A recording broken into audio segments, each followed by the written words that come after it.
Salam alaikum sama gars, j'espère que vous allez bien. Son excellence Bassirou Diomaye Faye jël na kaddu démb kàddoom gu njëkk waaye balaa boobu Amadou ba félicité na ko ci point de presse président Macky Sall bind ab lettre daal di koy dugal ci réseaux sociaux yi gërëm ko ci félicité ko it ñaanal ko jàmm ci yéen bi mu woyof ci kawam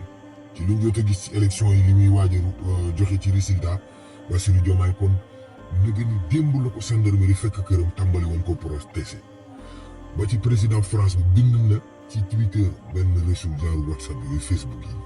ci la bind daal ne ci ay wolof yu sedd président France bi mu bari pexe ne ko ñu lay ndokkeel di la tatagal te boo bëggee liggéey ak ñun wuñu suñuy buntu France daal amut xarit intérêt képp la am alay walay waaw kon président Diomaye ba mu jëlee kaddu jiital na ay kaddu yu ngërmaande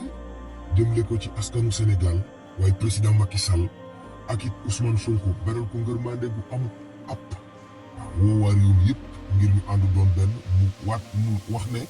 dina jiite réew mi ci humilité waaye dina ko defit ci